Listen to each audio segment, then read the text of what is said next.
the old YouTube. I am not set up today. Literally, I just rolled out of bed there, like, Throw a t-shirt on and five, just sat down. five in the morning. You have me up for these things. Well, I think you need to be blaming the Japanese government for not enacting daylight savings Daylight laws. savings. I know. I Yeah. think it's debatable, like who's in the right and who's in the wrong. Is the Irish in the right? Because I don't think Owen, we definitely didn't have daylight savings back in the medieval period, did we? You know? No, no, it's new. Ireland, until the First World War, Ireland had a different time zone from Britain. We I were heard about that. half an hour ahead. Yeah. And hi, Kat. And so in Hey, Claude. 1922, when Ireland got independence, Ireland Mm, kept its Ireland time. However, Northern mm. Ireland didn't. So they got. Hi, Dennis. I have my car is full of diesel, but don't talk to me about that. I may kill somebody because I may have to run up to Dublin because of my mother any day now, Mm, and I want to get there for her last moments. And these bloody things, so no politics. So mm, Ireland, the Free State then basically abolished Irish time because people mm. were crossing the border and going back half an hour and then Hmm? crossing over again. So everybody was getting confused. So they just abolished it.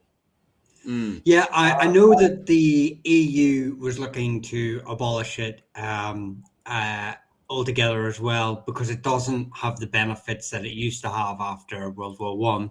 Mm. And then there was a discussion up here in the north about, well, does that mean because we're no longer part of the EU, or well, UK is no longer part of the EU, would we adopt that? So it could potentially, if the EU enact it, Mm. could be going back to that, or whether the Northern Ireland will keep it to tie in line with obviously our closest neighbour, and also um, the fact that we have 1 foot in the EU and 1 foot out. But Paul, it did spark up a briefly political debates from the usual suspects. Mm. But it's sort of just been put to a back burner from what I'm led to believe at the minute. So yeah, it could come back. It might not. It could come back. How you doing, Alan? Hey, Caveman. How are you doing?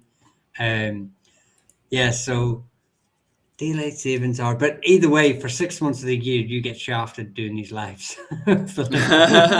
Aye, basically, because Japan doesn't do daylight savings, and you guys does. It'll all go back to normal in like what is it, 6 months time? Or it's probably Mm. it's only just really happened, doesn't it? It's only like the third week of 'Cause it. no, I think I'm very we're in good. normal now. We just moved back to normal. Well, Mm. what I mean is It's that only Owen's it's in October Phillips. around Halloween we go Mm. backwards. That's when daylight savings comes in the winter Hmm. to give an extra Yeah, yeah. hour. Mm. Because I think as well, while I was reading about, this whole daylight savings and Ireland being ahead of, what was it, behind Britain by, it's behind Britain by half an hour, isn't it? If that was the Yeah, case. that's what I was saying. Yeah. Yeah. And I think while I was reading that as well, I think Ireland didn't get its first clock until around the 19th century, wasn't it? If I remember right. The first big, massive clock up in Dublin until around the 19th century, which is Yeah, but funny that because, go on. they only started standardizing things in the 19th century. I think Mm, there were my wife used to work in a science museum, so I used to know all these details. There were yeah, various meetings, I think in Greenwich and in Paris, where they standardized things like that. yeah. Hi, Paul. Oh, and it's good to see you back in men's clothing. I have no idea what that means. What were you wearing last week? Jeez, oh, hurry up that. You must be mistaken you were someone else. Yeah. Maybe Look, there's no such thing as men's or women's clothing anymore. It's 2026. You're jumping in that modern, what was it called? Having that modern talk on you. We shouldn't be wearing clothing in 2026. Just be naked. All you Hi, modernists. how you doing, Tom? Paul, how you doing? Ask a Breton if we should use daylight savings time or not. The old find me, Breton people. find me Go a on. Breton. Well, you see, this is what I find is funny is that we don't have modern clocks until the 19th century, but during the early medieval period, we were quite modern, weren't we? Because we did have sundials, didn't we, in Ireland? Like they have found, if you go to the monastic Yeah, settlements and stuff, they have found sundials. So it's quite funny. We were quite ahead during the early medieval period, but then after, like I think we just kind of between the Bronze Age, Golden Age and the early medieval golden age of saints and scholars. I think we kind of ran too ahead, maybe. Maybe we went too ahead of the pack, especially when we're having a golden age when everyone else, except for the Byzantine Empire and Islam, of course, everyone else is having a dark age. So maybe we just kind of ran, had a bit of too much of a growth spurt at the and very start and then didn't grow after that. we also adopted the proper calendar before the English. Um, Yeah. Here's a good segue into tonight's subject. Hugh Mm, O'Neill and during the 9 Years' War, they were using the Gregorian calendar. The English mm, were using the old calendar, and yeah. also the English New Year was in March. It Mm, was on Labor Day, good sort of for. in the middle of March. So Mm, when you look at documents, it's very confusing because yeah. the the Battle of Kinsale, according to the English, it was in 1601. It actually happens in 1602. Mm, But then, if something happens, say in January 1599, the English will yeah. call it 1598. It's a Yeah. bit, it's a bit nuts. Yeah. It just sounded, to be honest with you. Just going over to check there from a monetized. I just need to turn it on there. There we go. So we're flying anyway. Someone, You guys are monetized as someone well, has aren't you? asked a question. No. Go Uh, on. what was the cause of the Irish Dark Age, the 4th to the 8th century? I think I What read it was dark age? described as a very dark period in Irish history. Um, We literally no, described it's the golden not. age of Ireland, complete reverse, actually. Yeah, With the collapse yeah, of the Roman Empire in the fourth century, we have the arrival of St. Patrick to first and foremost start off with, which I was saying that actually. A lot of people were talking complete garbage about St. Patrick on Patrick's Day. And I was pointing them towards the website confessio.ie. So you can look up and read all about St. Patrick on confessio.ie and his actual letters, the actual letters that St. Patrick wrote, he wrote two of them, the Confessio and the letter to Croticus. And yeah, then on top of that as well, we have the Annals of Ulster, which give us a little keyhole peek into the Golden Age of Ireland that kicks off around 550 with the last pagan king who converted to Christianity over in Clonmacnoise, Diarmid MacCurbal, who converted to Christianity in 550. And then kind of brings in this kind of golden age of saints and scholars up to around 793. And then it kind of becomes debatable if it's still a golden age of Ireland because it then kind of shifts into, as Claire Downham would point out, a more of an economic golden age rather than a golden age of saints and scholars because of the fact that the Vikings go in and they burn the monastic settlements in the what was it called, the edges of Ireland. So you could argue, oh well, from that point onwards is kind of the end of the golden age of saints and scholars. But it's not like we stopped making manuscripts. We do continue to make manuscripts, but perhaps maybe we just don't make the same standard as the Book of Kells. But the Book of Kells kind of gets finished during the Viking Age. So, what's your interpretation of that, Owen?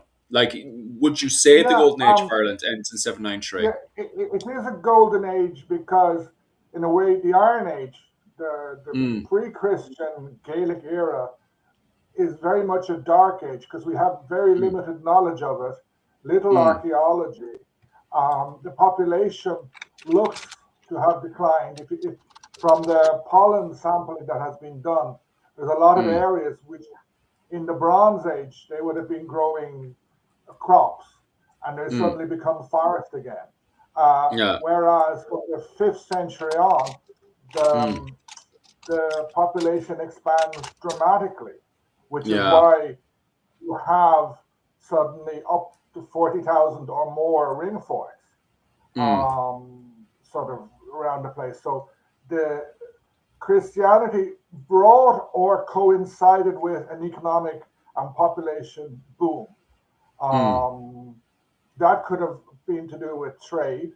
We know there Yeah. was trade because St. Patrick, in his Confessio, as he Mm. mentions his escape from Ireland, where basically he Yeah. goes, I think it's in Wexford where he's supposed to have left from. He wanders, he Mm. goes up to these merchants and goes with them back to the Roman Empire. Mm. Then there is also some archaeology in North County Dublin. There's a big Yeah. place there which looks like it was a very big trading center. So, Mm. um, like I don't know, this golden period comes in with Christianity. Yeah. I would say it wasn't there before. It probably Mm. kicks in 50 years after or so after Patrick, Yeah. and that because it takes quite a while for Ireland to become fully Christian, Mm. and so it seems to be golden in many ways. Of course, if you dig down, you'll find loads of fights. It Mm. wasn't a peaceful place. There were Yeah. the elites, the lords were fighting all the time, and I'd Yeah. say a fair few of them were burning down churches, So, but it was the production, like the manuscripts, etc., was very good. But many of the manuscripts we have are later because they don't last all that long unless they're kept very Yeah. well and they're copied, Mm. like the Mm. Book Mm. of Invasions, etc. I think the earliest copy is 1100. I Mm. could be wrong there. Since when does being conquered by a foreign religion count as a golden age? Well, I don't think the Irish would have seen it as a foreign religion, to be honest with you.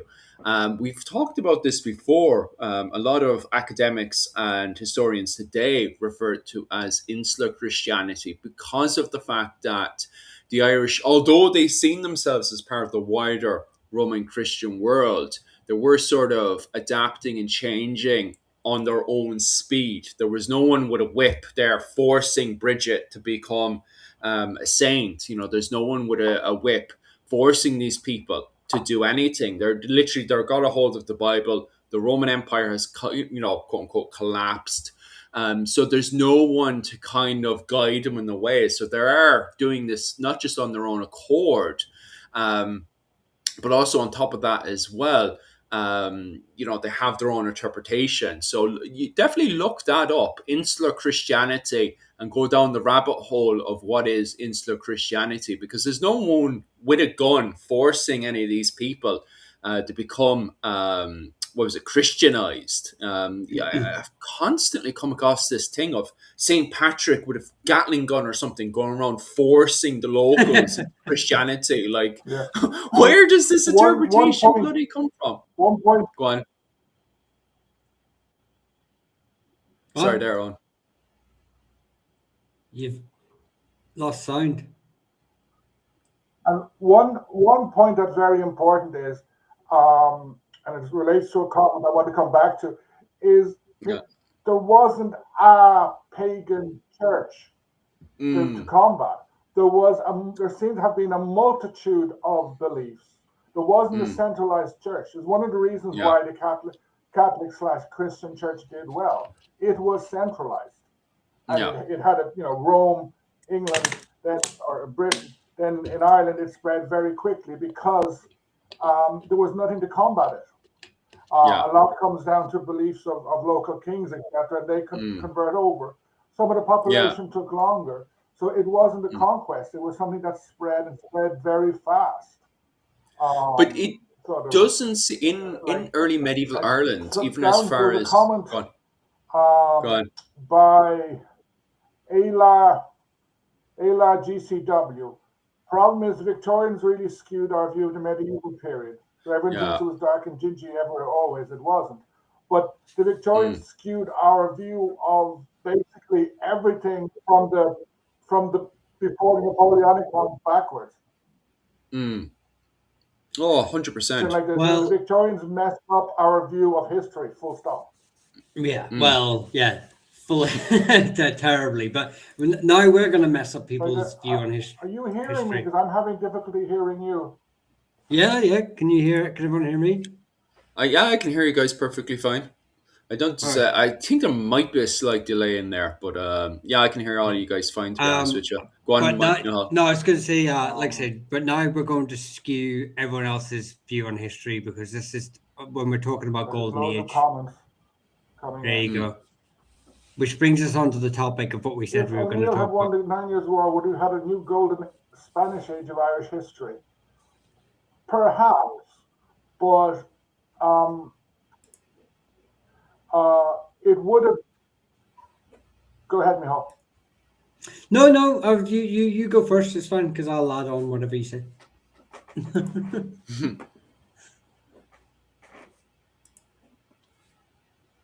Have you got a? Yeah, You must have. I think Owen has a delay. yeah, I was thinking you had a delay. All right, me scratching my nose there. Um, Are you Owen? Are I you listening through? Are you listening through Restream or I are can you hear you, listening? but there seems to be a lag. Yes. Are you Yeah, listening through Restream or are you listening through like YouTube or? yeah. Because if you're listening through It YouTube, you'll just get the delay.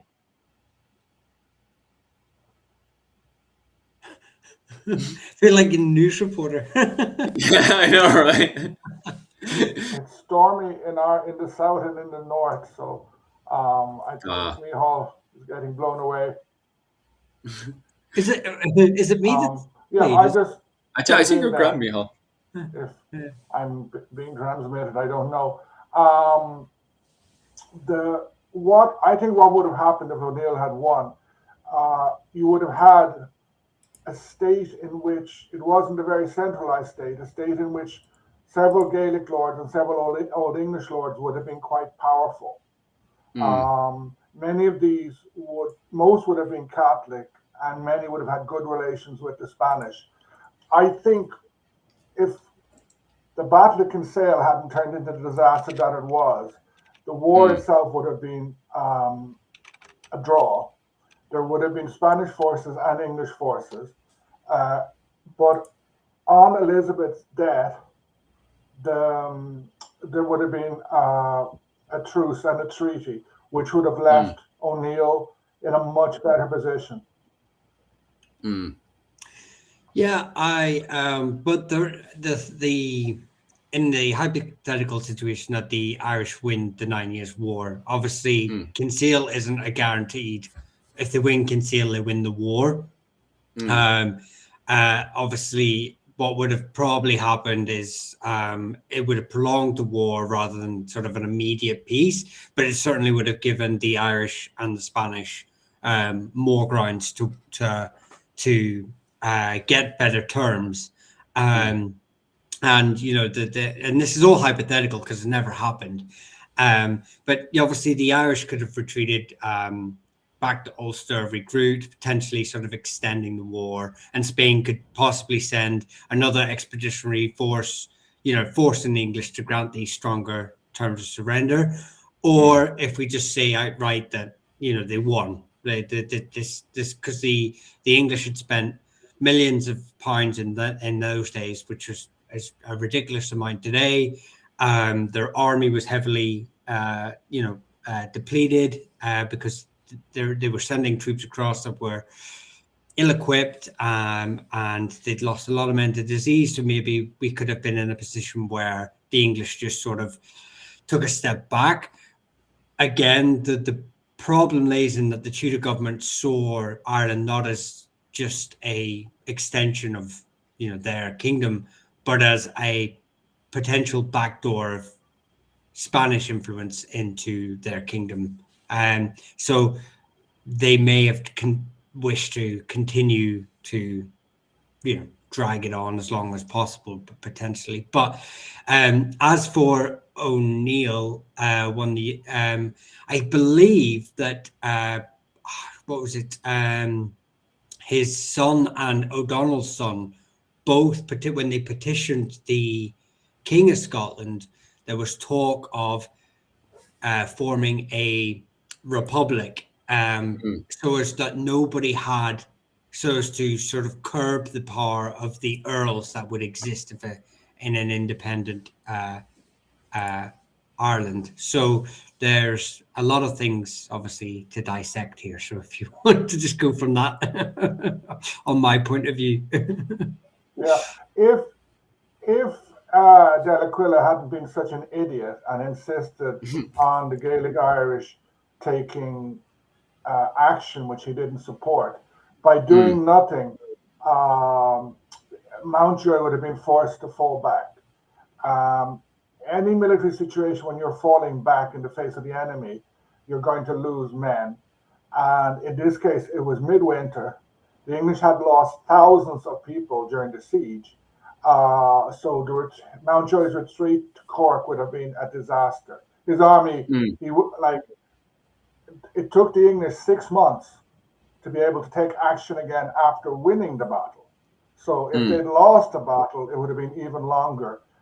Probably Limerick and Galway. Limerick definitely would have been taken by the Spanish/Gaelic forces.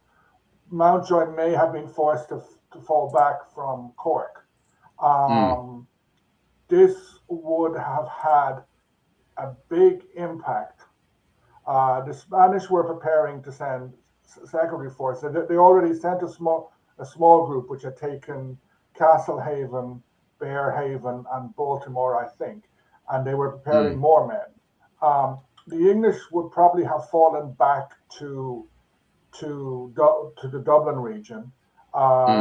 Many of the conquests of Mountjoy, such as he had forced so many lords to come up to him, they would have been lost.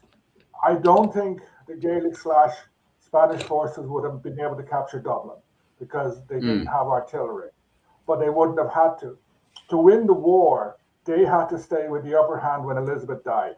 When Elizabeth dies, the war ends because Mountjoy and all them, their orders, their rests on a document signed by Elizabeth or stamped by Elizabeth. So once Elizabeth dies, it's the new king who decides what happens. Both Spain and England would have needed a truce, but they signed a truce in 1603 or 4 in London, in which basically the Spanish ignored Ireland. In this case, the truce would probably have given a lot of guarantees of rights, of religious rights to Ireland, and you may well have had a new state being set up which incorporated Gaelic lords who previously had been seen as the enemy as such, and Catholic Old English. And how that if this happened, probably there wouldn't have been like the 1640s wouldn't have happened. There wouldn't have been a plantation of Ulster. Well, maybe it would have been different. Go on. But maybe it would have been different in the way that by the time you get up to 1640, you have the likes of Owen O'Neill, who's pushing for more Republican ideas. So maybe we would have had a war regardless, just it wouldn't have had a plantation element to it. We would have been more Republican versus Royalist, perhaps. Yeah,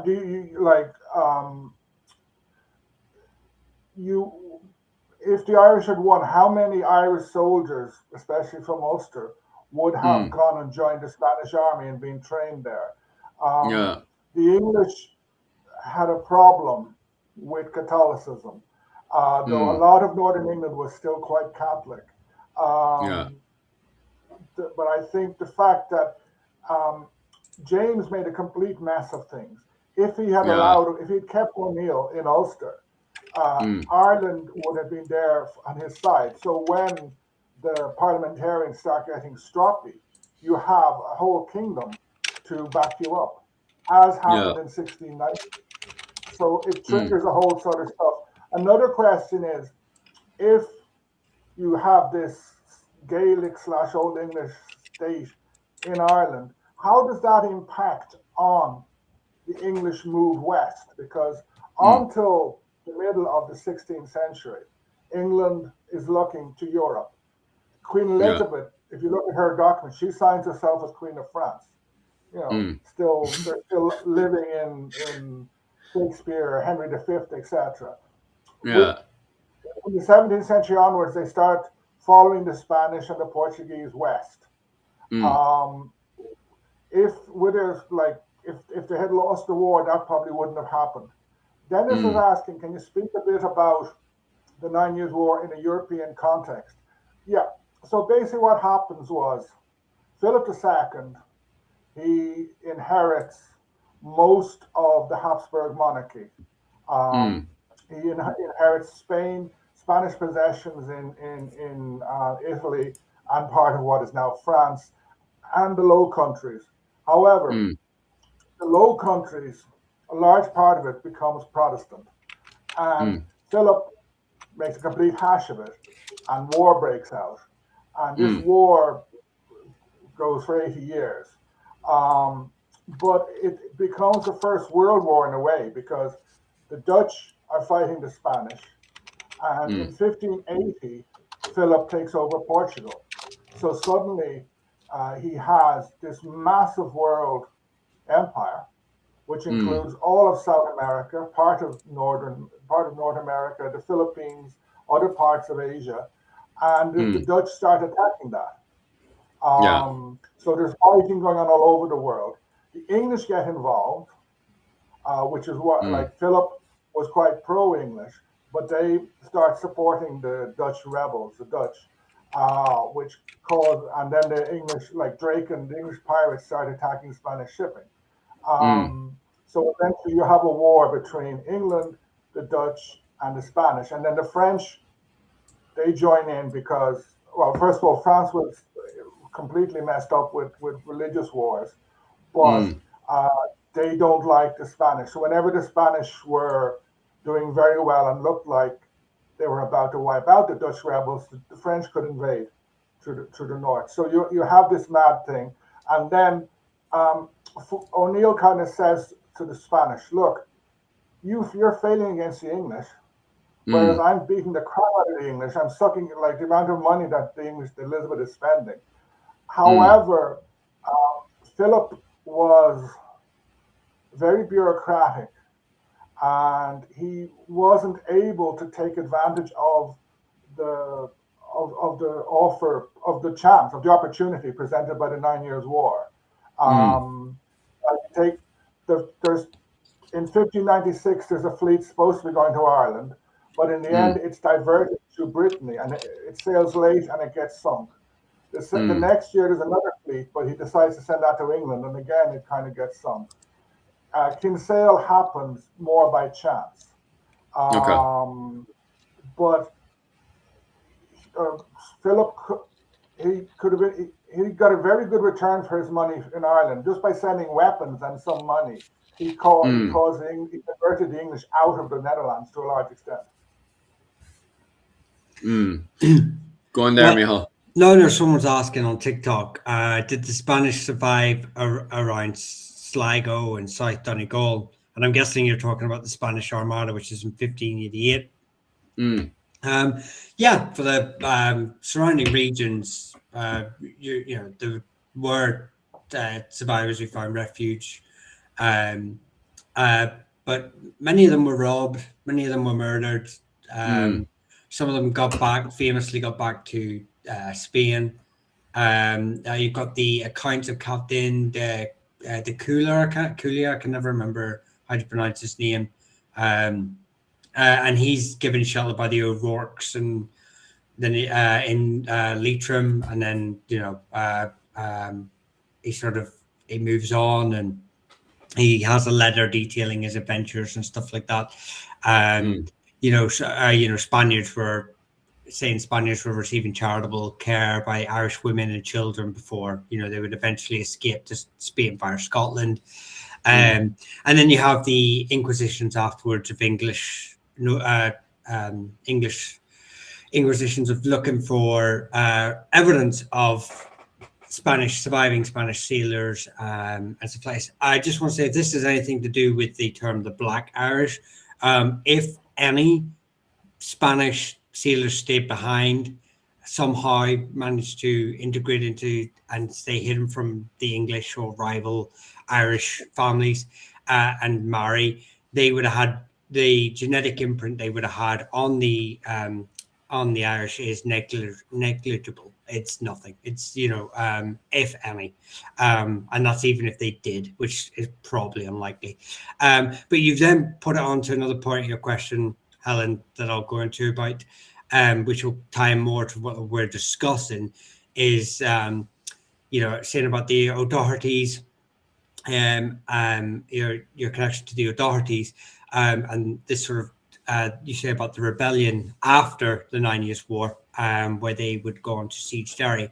It's an interesting point because in this hypothetical situation where the Irish win the 9 Years' War, the O'Dohertys probably wouldn't have done so well out of that, considering at Oh, the time they had sided with the English. oh no. So they probably would have received some retribution Mm, for siding with the English. How much? They were quite a strong family in Inishowen. mm, They could have. They had long connections with, they being part of the Kinloan. They may have been able to garner some protection. But yeah, they in this situation, because they'd sided with the English, they probably would have not received favourable terms. mm. I think that's one of the problems with this whole medieval perspective is that you always have families that join one side or the other side. You see that in England in the First Barons' War, where when the French king is invading England, you have English barons that join the side of the French. It's not considered treason the way we would see it today because there is no nationalism, and it's the same vice versa during the Hundred Years' War where you have French nobles joining the side of Henry V when he's doing the rounds around the place. It's just that's medieval mindset of, oh well, my family first and foremost. I'll give loyalty to one noble or the other noble.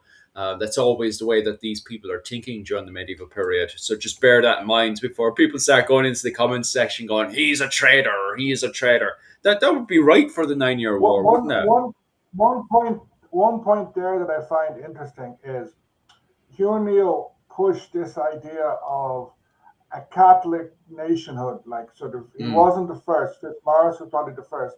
O'Neill pushed yeah. it, and stressing the idea of rights for Catholics. But Mm, you find that really resonated among many people, like Neil Gareth, who mm, is in many accounts the big baddie because he was the yeah. cousin of Hugh O'Donnell and Yeah. basically went over to the English, who then Mm, um, who actually pulled a fast one on him, and he he ended up in the Tower of London for life.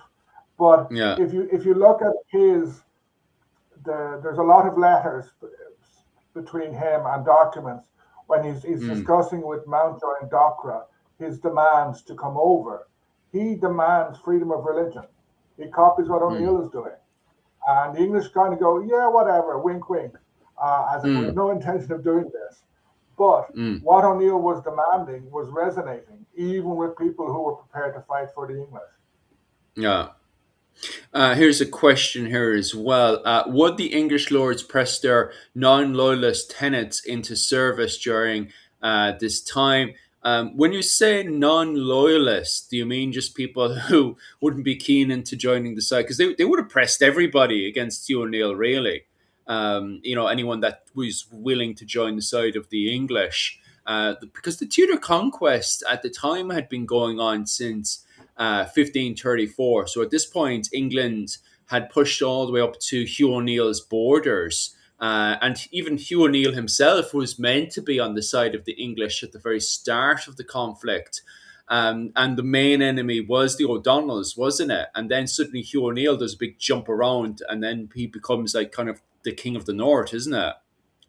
Yeah, so the O'Donnells were generally pro-English because Mm, England was further away from them than O'Neill. O'Neill was nearer. mm, Though there were lots of different O'Neills because it's such a big lordship. yeah. Um, but there were many people were not exactly pressed into service. There was rising out. There were, like many lords would come along, and they might fight alongside the English for a while and change Mm, over. People were changing all the time, and they were yeah. often changing sides strategically. Mm, And mm, they would they would ask permission to change mm, sides. yeah. There's O'Neill of the Fuse in Yeah. Armagh, and they are forever switching sides. Yeah. And like some people said, like sometimes some O'Neill's close relatives switch sides just to make sure if the English were nearby and were going to burn their corn or attack their crops, they would switch Mm, over for a while. yeah. Yeah. There were a huge amount of Gaelic Irish in the ranks. Yeah. Um, like the English system was completely and utterly corrupt. Mm, At the beginning of the war, the captains had great power. So you have a mm, company which could be officially between 100 and 150 men. It varied, sometimes 200. mm, A mm, certain amount of those were dead pays. So they were yeah. people who didn't get this, but the pay went to the captain or the chaplain or somebody else. Mm, But um, what many captains did was they like when because the death rate was enormous of mm, new recruits coming to Ireland died very quickly, most of them, and they would yeah. replace these with Gaelic soldiers Mm, who got lower pay. And yeah. sometimes, like it would be a muster master. When the muster master comes along, quite Yeah. often the captain would go into the local village and basically rent soldiers for the day to stand in Mm, line and get counted. mm, So it was quite funny. Dennis has just asked something here. O'Neill had many wives. I assume it was Catholic in public, but Protestantism in his personal life. No, it was actually a continuation of Gaelic practice where you essentially, and like many lords would swap, it was common enough to have over your life several official wives. mm, You must remember, childbirth was very dangerous at that stage. yeah. Many women died in childbirth or afterwards. Mm. Uh, That's something Gaelic that's become lords, very. Go on. Gaelic lords also tended to have concubines and things like that, Mm, mistresses. O'Neill yeah. certainly did. Well, Um, the I think the um, Desmonds had polygamy on the go as well, where they had multiple partners. So I think it was practiced with the Anglo-Irish before the two. yeah, Well, definitely before the Tudor conquest. Anyway. I think if you go anywhere in Europe, Mm, you're going to find any lord is going to have his official wife and various other wives. mm, Sort of like the history. There's a kind of 19th century, very Puritan version of history, which has yeah. come to us, where they go through they cancel out certain things when people were doing things that they considered naughty. Yeah, yeah. Lance, just be careful with the language there. I don't mind Tony. Tony's actually quite cute with the way he's swearing there in the comment section. If you could just take note of how Tony's swearing in the comment section, that'd be great. Because some of you guys are swearing in the comment section and you're just writing out the word. Will you ever be cute in the comment section if you're going to start swearing?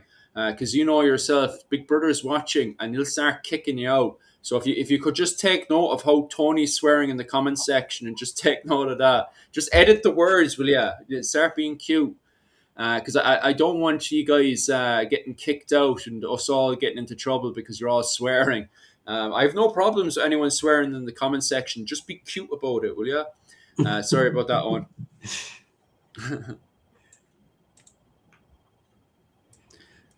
Any comments or anything we want to cover before we start pushing on?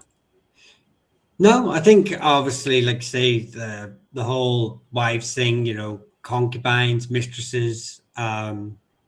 It would we know of many lines that exist, and we don't even know who their mothers are, and that's not Mm, just from poor recording of women in history, which was very common practice, as we all know, but mm, it was also commonplace that, um, you know, you would just have cadet branches of butlers who are predominantly pro-English, leaning all through their history.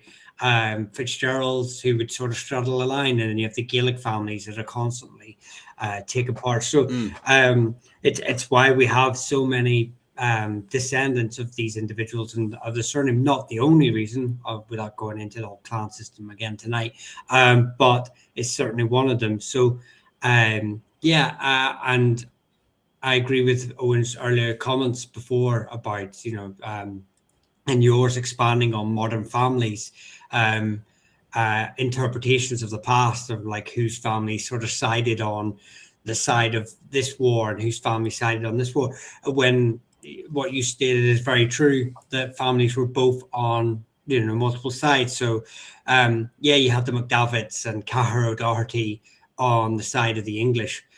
They would not taken into context the reason why they were on the side of the English. They were promised if they sided with mm, the English, that they would be left unharassed by this mass amount of incoming plantations that were sort of happening at the time and these incursions of their territory. And they were told they would be unharassed. Unfortunately for them, they mm, believed that. And it's why they rebel literally in 1609, I think it is, and siege Derry, because, the promises, the English promises, were not kept. But in the same side, the O'Neills, like Owen has said, you have Turlough, Henry O'Neill, of the Fews, and Henry Oak, McShane O'Neill, who are, sort of being used by the English to sort of separate the O'Neills up a bit. These individuals are doing it for multiple different reasons. Never mind the millions of local lads just cutting about mm, their daily business. mm. Mostly, I blocked them. They were using, I was being polite to them mostly, and yeah, using the racist terms he was using, I just got rid of him as quick as I was being polite there with telling the lads here, be cute about your language, and then for him to start using racist comments and stuff, mostly I just got rid of him. There was I just another blocked guy him I out. He was blocked getting earlier the piss. for talking about Yeah, modern yeah, yeah. politics and No, immigration. it's not the modern politics I don't mind. To a certain degree, lads, I'd rather just talk about the 9 Years' War, to be honest with you. But as mostly pointed out there, I give him an inch, and your man just goes off and goes completely racist in the comment section when there's no need for that. So chop chop, off he goes. Just a fucking doofus, really. So he's blocked mostly, so don't panic about him. He's gone. And if anyone else starts up like that, I'll just get rid of him as well, mostly, to be honest with you. We're here having the crack, talking about the 9 Years' War. If people want to start swearing, swear away, just be cute about it. But racism, like, why? We're talking about the 9 Years' War, like. Ernest, Except for gingers. You can be racist towards gingers, no Ernest, problem. Ernest, you're completely right. You're completely right. I'm not going to share the comment, but yeah, you're completely right. Mm, Pushing certain agendas. I won't use your words, but you're right. yeah. um, uh, Polygamy. yeah, no. I'm just going to go into uh, um, I don't know. I'm just trying to think of like which modern people throwing us off.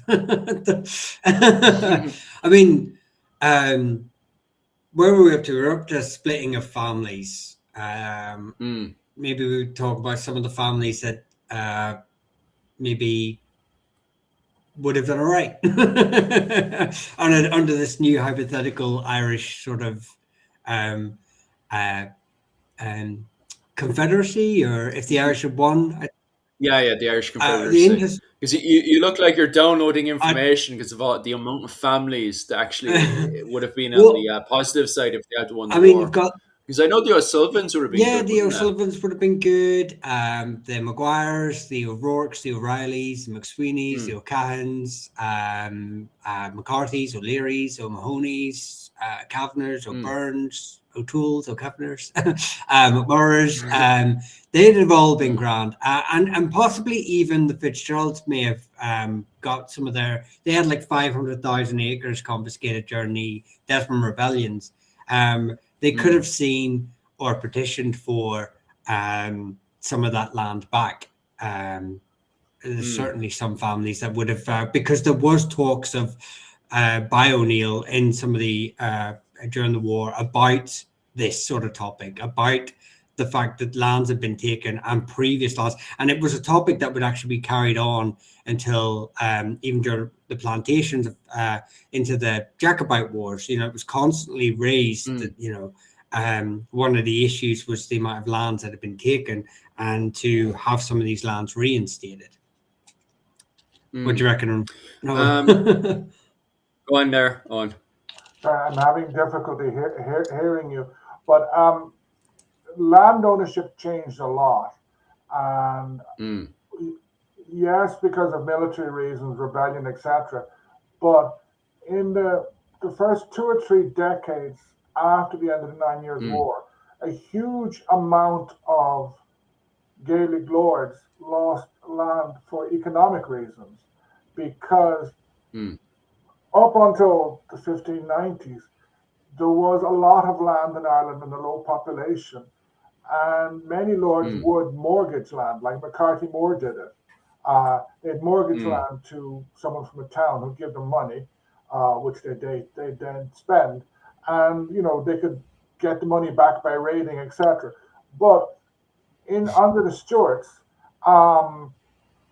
they were faced with a new economic system. Cash starts coming in, coins start coming in, and a huge amount of Gaelic lords were unable to handle this, and they start selling their fields, their lands, and you can. That's one of the reasons for 1641.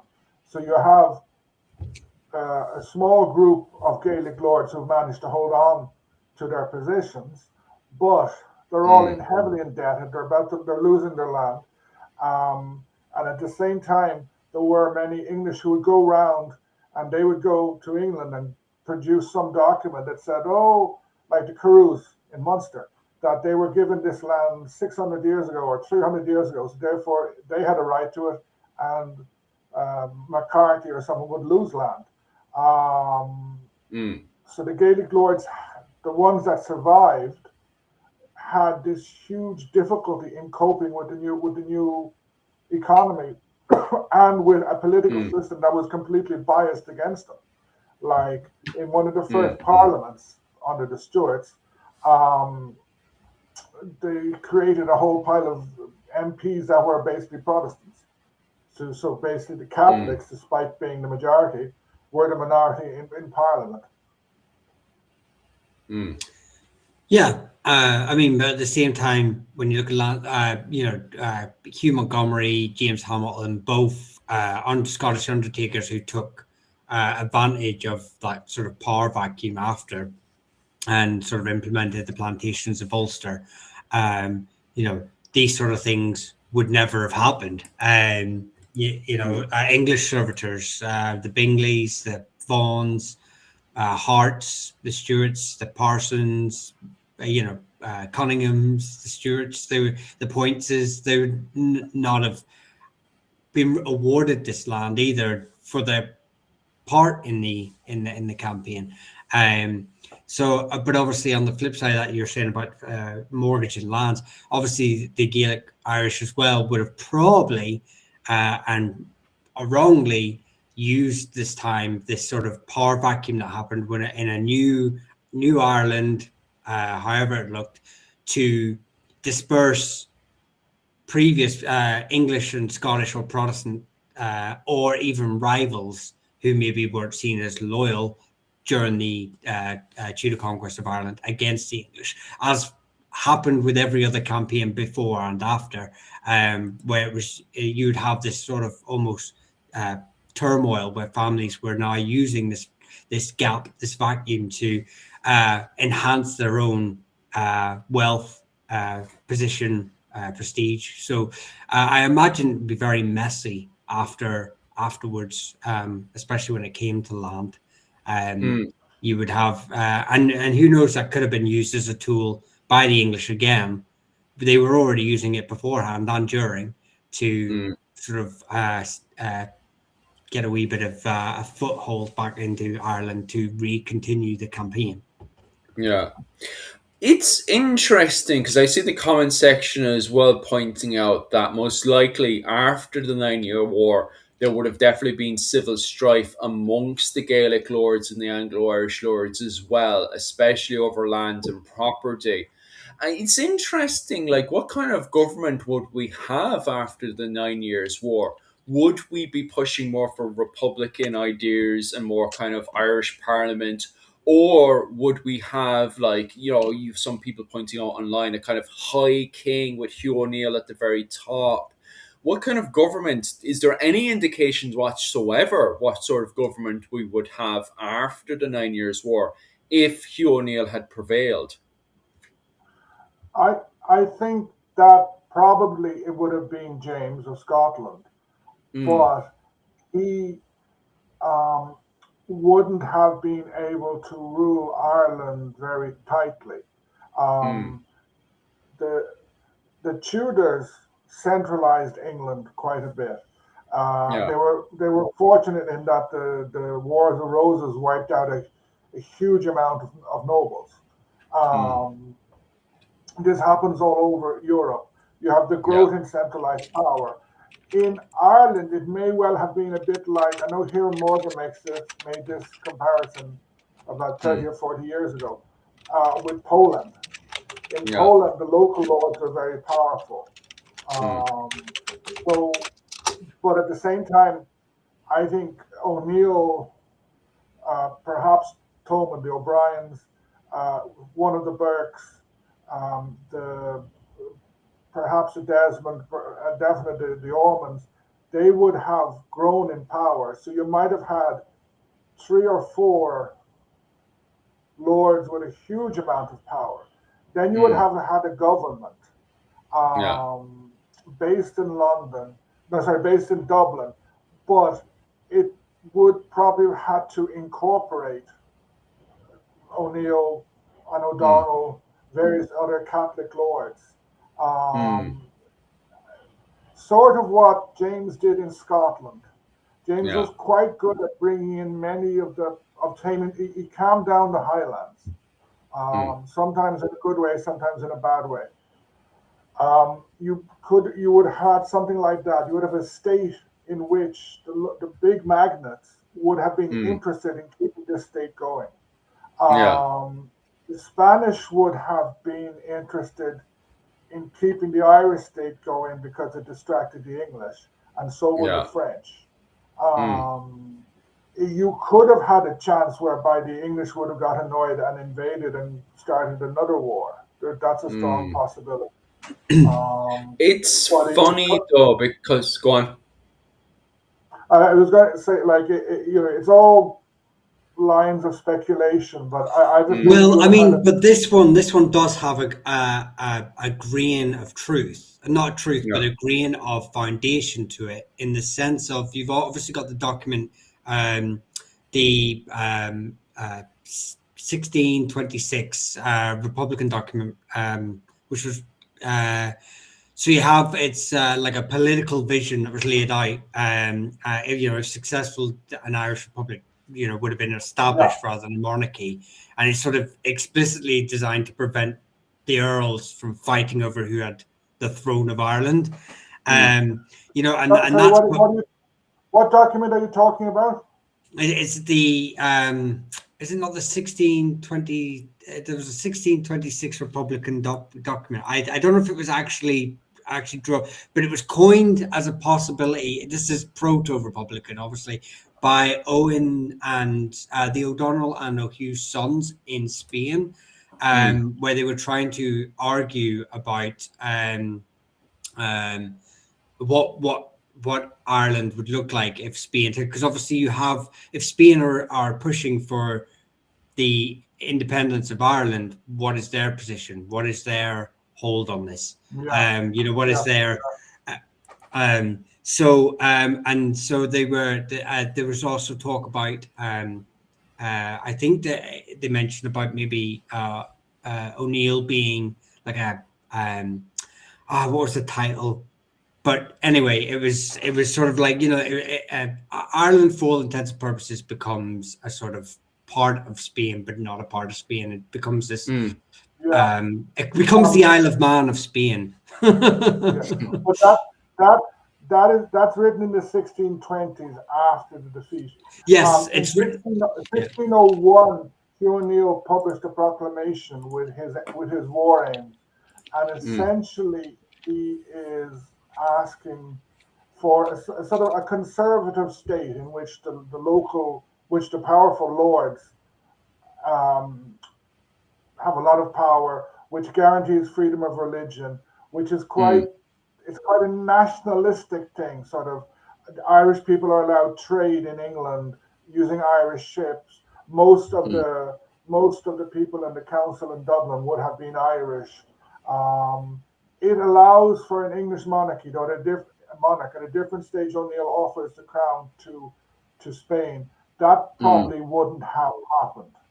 Mm. Um, and remember, when James comes in, both James and Spain want peace. The English and the Spanish want peace. They fought each other into a stalemate. Spain is Mm. more concerned with defeating the Dutch. That war goes on Yeah. to 1648. Mm. Um, so my belief is that James would have been king, but in a much looser way. And certainly you wouldn't have people like Chichester and Davis running Ireland. They would have been replaced perhaps by, for example, the Moors of uh, who got Melifont. They were very close to Hugh O'Neill and other people like that. Maybe someone like Mm. Tyrrell, Mm. um, Ormond even, or the Earl of Kildare, who was actually related to Hugh O'Neill and more directly to Shane O'Neill. Mm. Dennis is asking how many proto-republic states would have been in Europe at that time. Basically, Holland, the Netherlands.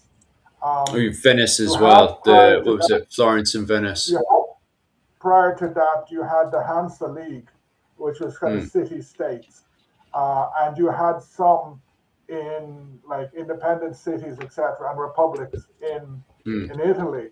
But I think by 1600, essentially most of Italy was in the hands of the Spanish. Mm. Sort of, Yeah. you have the Kingdom of Savoy, which was a Spanish satellite in a way. I think the Spanish held Florence. The Pope was in Rome, and the Papal States were quite big. Um, so there weren't that many proto-republics. Sort of Mm. the Netherlands was one, but then it gets a king. It remains Yeah. a republic, but has a king. Because, like, although I think they called him the stadtholder, William of Orange was the king of the Netherlands, despite the Mm. fact it is the Dutch Republic. Yeah. Was the Dutch were quite strange at that point because don't they end up beating to death anybody who kind of takes on the role as a dictator? Because there's famous cases of people kind of getting too Well, ahead of their there's one status, the famous public case. beating them to death. There's one What's famous that? case, but there's one famous case Mm. in the 1620s or 30s. This guy, they hung him and his brother, and I think they cooked and Yeah. ate him or something. Something very bizarre. Yeah, he was But he was beaten to death. He because they blamed him. He took kind of, as we would say in Ireland, he kind of got some notions, and then when the shit hit the fan, he kind of got blamed for it. And I think his brother was recovering from something at the time, so they ended up dragging him and his brother out, and they baked them to death. The two of them got beaten to death, but the crowd kind of got pure sadists in the way that they were tearing their bodies apart. But by the time they were done, their bodies were hung upside down, and there's a very famous painting of it because the painting is so disturbing to look at. Can't remember. I'll yeah, quickly look up the name of the painting there, But 1620, that was at the Netherlands. Look up the painting there on it, and you'll see how gruesome and terrifying the photo is. The artist went out to paint it, and what he did was he paid a peasant boy just with a candle, so you can actually see the peasant boy with the candle lighting up these two bodies. And yeah, very, very, very gruesome. And you're right; they did strange things to the bodies, very, very strange things to the bodies before finally hanging them up. So yeah. But public executions at that time were really, really, really gruesome, and you Mm, have all sorts of bizarre things like the English executed lots of Catholic priests, especially Jesuits, and these mm, people they'd essentially give a sermon before being killed, and yeah. then it was quite common for supporters, even another up the public, they would come up and dip bits of cloth into their blood and stuff like that. And Mm. the execution was brutal. I won't go into the full details because we'll get demonetized. And other Mm, ones like, you're put on the wheel and you're swung around in this wheel and you're hit with sledgehammers and stuff like that. mm, Um, there was a case of like um, not not Faith McHugh, but one of his closest men was captured and tortured. The English used mm, torture quite a bit. There's a case of someone being hung in chains, I think in 1598, outside Cork City. So mm, basically, this guy had been semi-beaten to death, and then they just let him, like they didn't hang him, kill. They just left him dying outside the city. mm, So it was very, very, very gruesome. mm. Yeah, Um, you can always go down to Cork's prison if you haven't been down to Cork prison before. Definitely go down to Cork prison because there's a good few gruesome tales inside the Cork prison as well.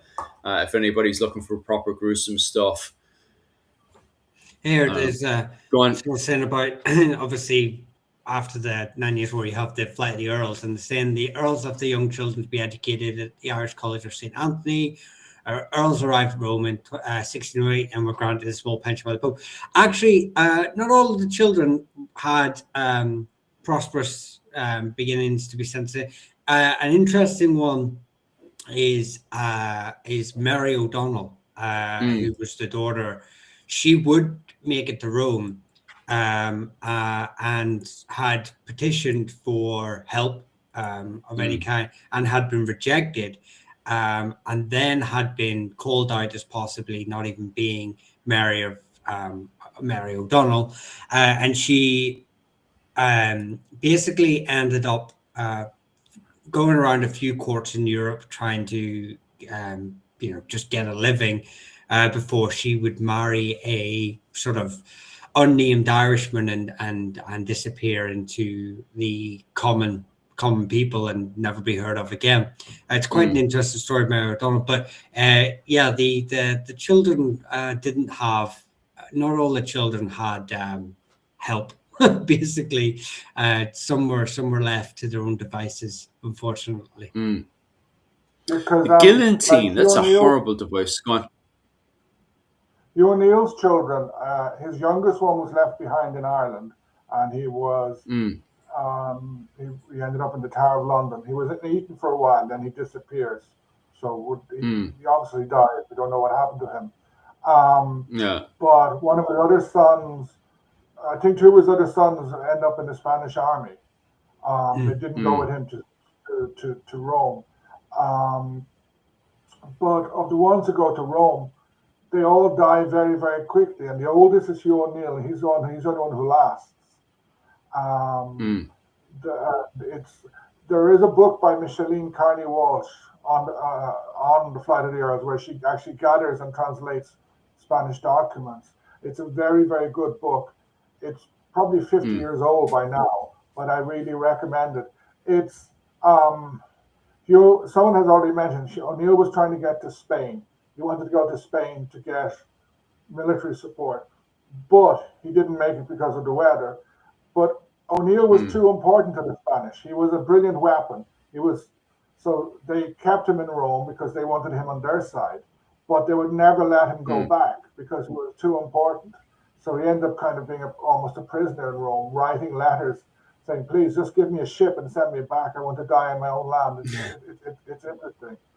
Another thing Mm. I made a video about this is the Flight of the Earls was a disaster, but it was triggered in a way by Lord Hoth, St. Lawrence, Okay. who was basically he was very close to O'Neill's son. He had been in the Netherlands trying to Mm. get a job in the Spanish army, but he was also giving information to England. And he was one of those Oh. who spread the rumor that O'Neill was going to be arrested by James, which was probably wrong. He wouldn't Mm. have been. So St. Lawrence, to a great extent, is responsible for the flight of the Earls, but he doesn't get any blame in the history for that. Like there's that stupid story which is completely untrue about one of the MacMahons Mm. betraying at the Battle of Kinsale. It's completely rubbish. It's Mm. made up much later, and he becomes a bad guy for years.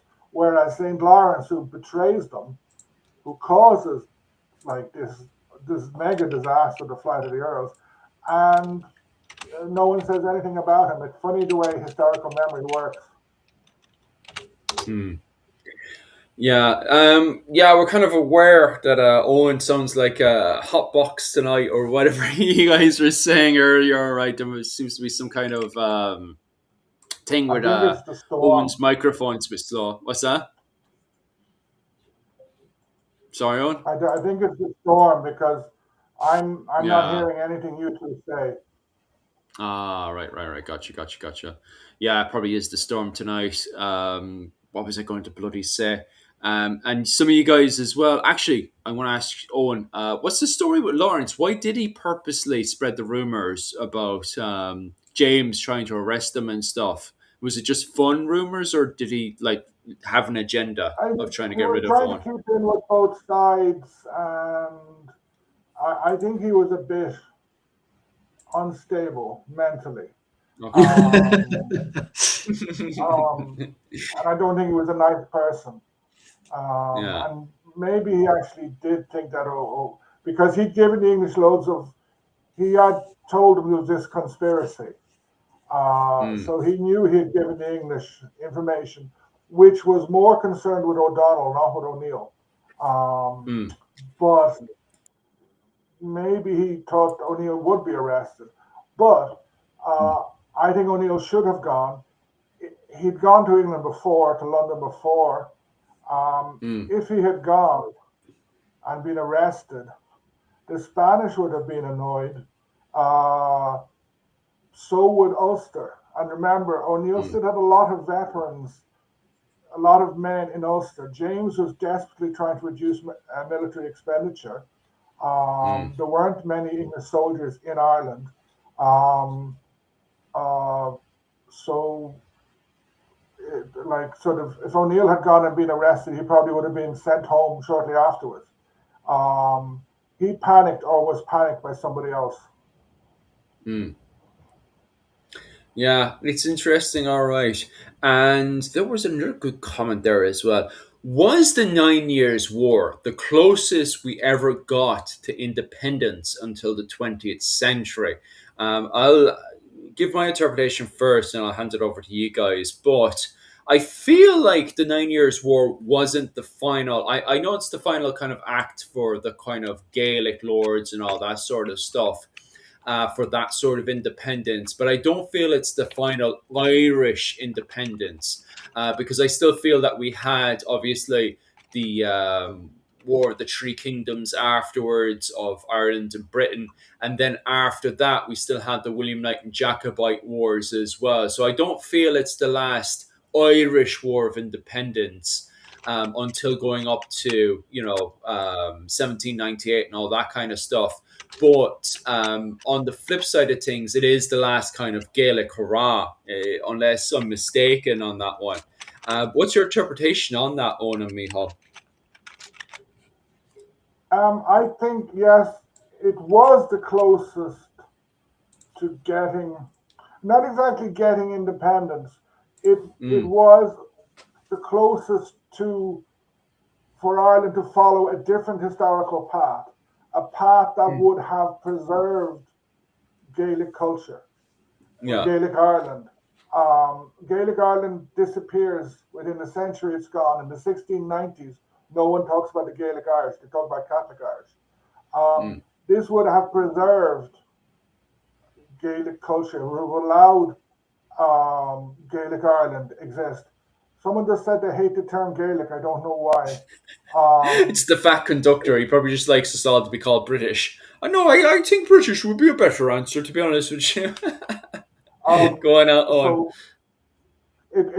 it would have, like, for example, in the 1640s, they could have won, they could have got some sort of independence. But Mm, at that stage, the Gaelic lordships had been destroyed. yeah. Ireland had become very anglicized in its political structures. Mm, Again, 1690, uh, the Irish could have, the Jacobites could have won. And then in mm, 1796, if the if the French, if the weather had been different and the French had managed to land those men, the mm, history would have been different. Um, mm, but the 9 Years' War was the closest to Gaelic Ireland remaining mm. existing. Yeah, yeah. I Yeah. think the question in the comment section to be properly kind of squared away. I think people are asking, what is the definition of Gaelic in the 9 Years' War? Do you guys have any idea what the definition of what is Gaelic in the 9 Year War? I think that's a better way to ask that question. It's the Gaelic, the Gaelic, the people who spoke the Irish language, Mm, uh, who um, were descended from, like, the Iron Age Ireland. They weren't. Yes, they would. They had all intermarried at some stage with Normans, Norman mm, descendants, English, Vikings, but they were. It was the political slash social slash culture that had been in Ireland since approximately 500, and who spoke Irish. mm, Yeah. I agree. It's And just a term. they followed. They Their political system was, and cultural system, it was very decentralized. Power mm, was very spread out, very realistic. There was a social contract. Like, the Lord was supposed to defend you. If he didn't defend you, you could get another Lord. If you were a mm, peasant, you mm. could walk off. The another one as well. I just need to make a quick correction on that one, and Owen could definitely expand on this one. I believe the Irish style of fighting during the 9 Years' War was amazing, in my opinion. The current tactics mixed in with the hobbler and their speed and light packing was another bonus. Just to expand on that one, I'm not sure if Caveman is aware of this, but there's a huge revolution going into the 9 Years' War when it comes down to tactics and warfare. Jim O'Neill, the 9 Years' War, and he's got two new books out as well that completely expands on this kind of Gaelic revolution of warfare that happens during the 9 Years' War. But I think you expanded on this one before as well, Owen. We take on a lot of Spanish tactics going into the 9 Years' War, don't we? Yes and no. Yes and Mm, no. Uh, Basically, the Gaelic army becomes, they start using firearms, the mm, caliber musket, which is a light firearm. Um, it's its problem is it doesn't have a very long aim. I think it's about 50 meters. Like, after 50 meters, you have no chance of mm, hitting somebody. Um, so it's a force that is built on maneuver, that is very fast and very light. mm, Um, they have pikes as well, but their pikes are kind of light pikes. They don't. Um, they're like elsewhere in Europe. So they're the Spanish and the English and the Dutch.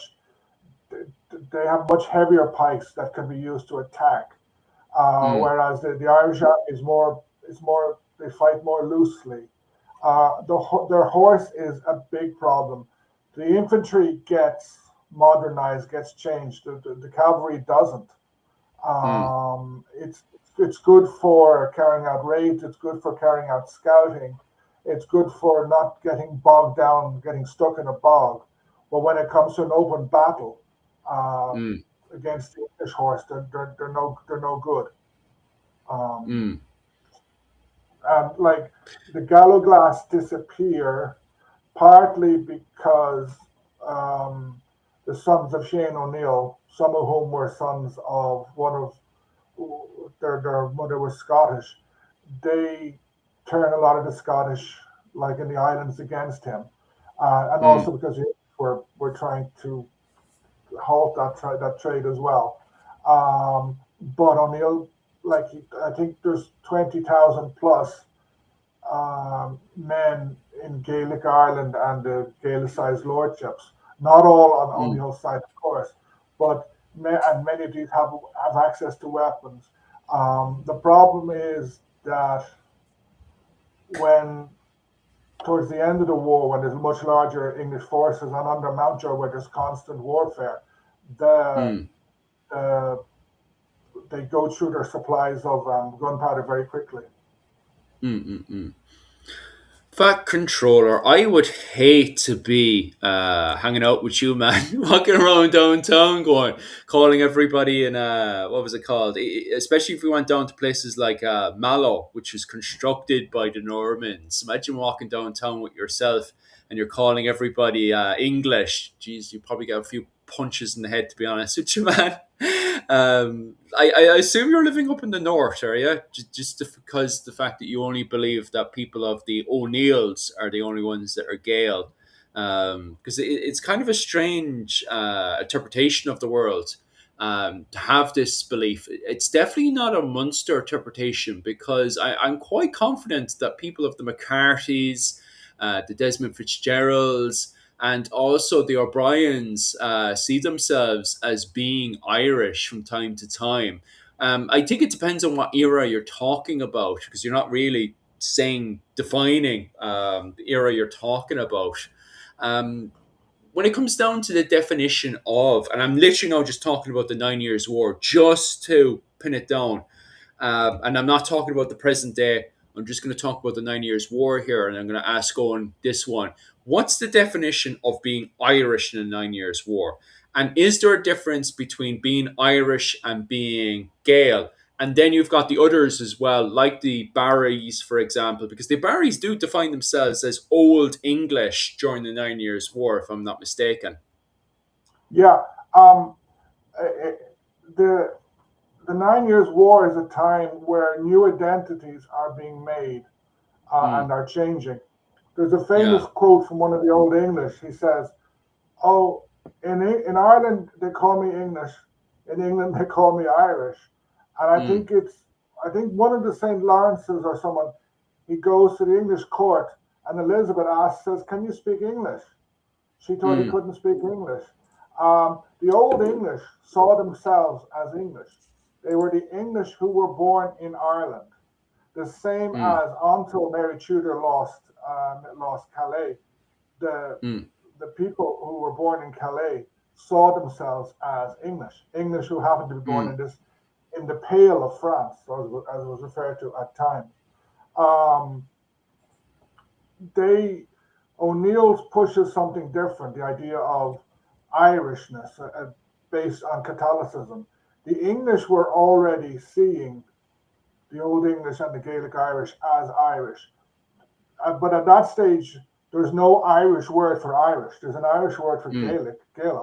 yeah. But it's only in the 1620s that the term Erenach, which is Irish, gets coined. Mm, Uh, yeah. so Hugh O'Neill is pushing this thing of this Irishness, but he's pushing it in English and Latin to an Mm, extent. So saying that Desmond, that Fitzmaurice, that Tyrrell, these are all Irish, Catholic Irish against the English. But Desmond and them, Fitzgerald, Ormond to an extent, they regard themselves as English, but kind of Irish at the same time. mm. the fat controller having his own interpretation. I would definitely 100% definitely disagree with that one for sure. The Onachta, There's the, no well, evidence. It drives me mad when people saying that this group were not Gaelic or the Éireann were pre-Gaelic. No, like sort of Gaelic culture emerges. We have mm, if you look at Irish history, the history of yeah, Ireland, you have in the Neolithic, we have the passage tomb culture, an amazing mm, culture. We have no idea what those people call themselves. They yeah, disappear. Their DNA has largely gone. Then along mm, comes Bronze Age Ireland, which is the last big change in Irish DNA. You have mm, Bell Beaker culture and then perhaps other cultures. Again, we don't know what mm, they call themselves.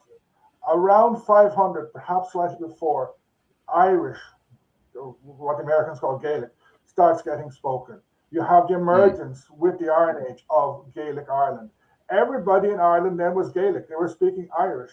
You cannot say that Yes. this group were and none of them were Yeah. Scythian. Do you know how long it is from Scythia to get to Mm. Ireland? Sorry, that's crap. I'm running out of patience because the Yeah, I reception is mean, so bad. no, no. So, what the first written evidence is 100 AD of Gaelic Irish. Well, we'll call it. I know, obviously, you've got different. It gets broken down into early archaic Irish, old Irish. But let's just, for all intents and purposes, Q Celtics speaking people. 100 AD is the first sort of evidence of it. Historians have already established that for it to be spoken and to be used, it has to have been there for a long period of time. Just because the first Mm. evidence of it comes into archaeological radars, it doesn't matter if it's 100 AD, or not. By the time it's being written down and used, um, for families for the societies to be using at the time, it has to have already been long established in that area. So just because we have a earmarked radiocarbon dating of a stone that has archaic Irish written on it, doesn't mean that's the first day Irish turned up. Someone didn't rock off the boat and just carve, Turlough was here, and then we've just gone. That's the start date of Gaelic Irish. Most likely, like Owen has sort of stipulated there, I think Owen and I are on the same camp as this, that actually Gaelic Irish is more of a natural occurrence in Irish history, where it's not a society coming in, but it's naturally formed by multiple micro transactions of trade, intermarriage, cultural sharing, all these sort of warfare, all these micro um, migrants coming into the country, and Irish people leaving the country and coming back to form the Gaelic culture in Ireland. But we can see that there has been multiple migrations from the Mesolithic era into Ireland, all having their impact on the society or culture that would come out of that. And parts of Western Scotland as well. I'm more of in the camp that Gaelic is also native to that point. PS2, I don't. I just want to butt in there. Fat controller, I'm sorry to say this. I'm going to have to apologize. What you're quoting from there about the Oanachta being from Gaul or Roman Britain, Shane Kent made that up in 2015. He made that up. Shane Kent made that up. I can bring him onto the show and he can explain that he made that up as an April Fool's joke to the mayor of Cork. The mayor of Cork believed, because Shane Kent said so, that the people of Cork were Romans, that they were civilized and above everyone else. He did that as an April Fool's joke, okay? So I know where you're quoting from. And I just want to highlight the fact that Shane Kent was joking as a joke back in, it was 2015 or 2016. He just made the whole thing up. So what you're quoting from is Shane Kent, right? Shane Kent, brilliant lad, but he was joking. That was a joke he said back He in wants to come 2015. on the channel, actually. He wants to come on the channel. What, fat So, controller? No, I'll Shane have him. Kent. Shane Oh yeah, Shane Kent Shane. was I'll it? have Shane Kent. Yeah, I'll have Shane Kent come in, and he could explain that that was an April Fool's joke. He was joking. Okay, It's he on made that Wikipedia all now, up. though. It made its way to Wikipedia, Shane. Oh man, like he said that, and the mayor of Cork actually believed it. And the mayor of Cork went around telling people that the Cork was civilized Romans. I shit you not.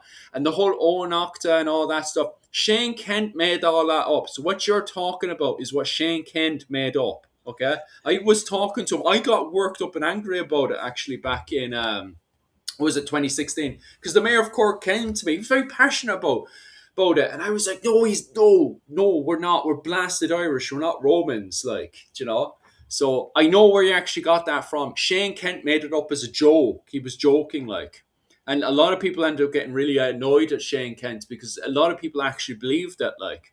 So just to kill that in the water. Anytime somebody says that the Irish are Romans, that was an April Fool's joke made up by Shane Kent. Shane Kent made that up. I'll have him on the show just to tell you he made that up. The Irish are not Romans. You do have the Roman Britain style that comes into Ireland, like a fashion style. Okay, so that whole clothing and everything, yeah, that may have come into Ireland. It definitely influenced the language. So when people are talking about Roman Britain, they're talking about a style and influence that comes into Ireland. The Irish are not Romans, okay? So I just want to highlight that one. That was a joke by Well, Shane Kent, Gauls, okay? I think. No, Gauls. He says they're Gauls, not Romans. But I'm guess. I think The it's Gauls are from. different again. Go on. No, no. What I mean is, it's the. I think the term on Wikipedia is that they may be connected to the Gauls, and I believe it's through Roman aggression that the Gauls end up here. Just quickly, 1 second. The Ghost of Robert the Bruce. I actually want to just tip the hat to you. You've left a rather large comment on one of my videos that seems very interesting in a good way. That I just want to say I intend to read it when I've got a bit of time. I've earmarked it. So, um, Mm. but he actually put another comment here that I kind of think is a very brief, but it kind of gets the point quite well. Developed due to a mix of Celtic tribal dialects mixed in an Iron Age Ireland, to give a very brief explanation. That's sort of how I feel with it, that this Q Celtic formed naturally in Ireland and parts of Western Scotland due to these microtransactions with the natives, there wasn't this genocide of pre-Celtic speaking people who'd already settled in Ireland. I think people say about 150 years, 200 years before the Gaels came into Ireland. But yeah, there was no the model that most people are quoting from is it Francis Burns' invasion model, Celtic invasion model, which has been disproven for decades now. Mm. There is not like the fighting between, just to make this clear, and then we'll jump back over to the 9 Years' War again because we're trying to tie this back into the 9 Years' War. But just to be clear, the fighting between the Oenocta and the Ionel is a political war. It is not an ethnic war. There is no ethnic fighting between the men of Munster and the men of the what was they called, the Ionel. They all identify themselves as the Gael. Like if you read the Seanchus Mór, they define themselves as the people of Ireland, the people of the Gael. So they don't define themselves differently in the Seanchus Mór, which is up around the the 8th, 9th, and 10th century. So they are not defining, with the fighting going on between the men of Munster and the Ionel Confederation.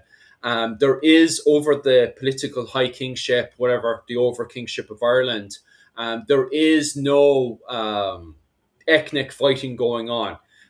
It is literally them fighting over the over kingship of Ireland at the time, under the likes of Mael Shocknall, Flan Shinna, and those sort of kings, and then rising up to Brian Boru. But they do define themselves as the men of the Gael and the men of Era at the time. So there is no like, the Erin people are different to the Gael people. Like they're literally define themselves as one people at the time. And then you have a subgroup which is the Gaul Gael, which its direct translation is foreign Irish. They're the only people kind of outside of the field. but most people define themselves as Gael. So there's only two definitions in the early medieval period, which is Gael and foreign Gael. Go on, Michal. Here, no, it's just someone said here, why wouldn't there be, Mike, wouldn't there be, I don't know if that's to me or another Mike in the chat, but just in case, between Ireland and Britannia? There would be, that's what I'm saying. It's due to these massive, like not just math, but micro transactions of trade, intermarriage, cultural sharing, warfare that lead to the creation of all these societies that happen all across Europe, Britain. We're all interconnected. There's no pure isolated group of individuals in Europe at this time creating these isolated societies. They're all interconnected in various different ways to various different degrees. So yeah, someone was in there, I think it was Factroller again, about the term where they start referring to themselves as Gaels or Irish, and or it's a term. I think he's going on about the Goidel, or which is from the Welsh Gwydl, which means like someone to do with in the woods, or like a bandit, or the how most people are termed or coined. The way that they coin themselves is normally written down, and then we use that later on, especially as a generalized term. I want to refer you to the term British Isles, which is referred to in some arguments, some circles, especially with people who lean towards more this ancient Brythonic group, Brittany, being the natural inhabitants of Ireland, especially Ulster, before the Gaelic invasion. And it's the Greek, what's the Greek settlement in South France? Messina? Marseille. Oh, Malaysia. Yeah.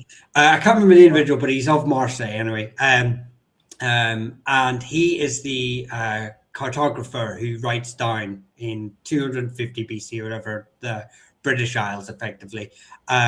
This is a term coined because he is getting his sources from British people or Britons, and from Roman traders who are interacting with these Britons.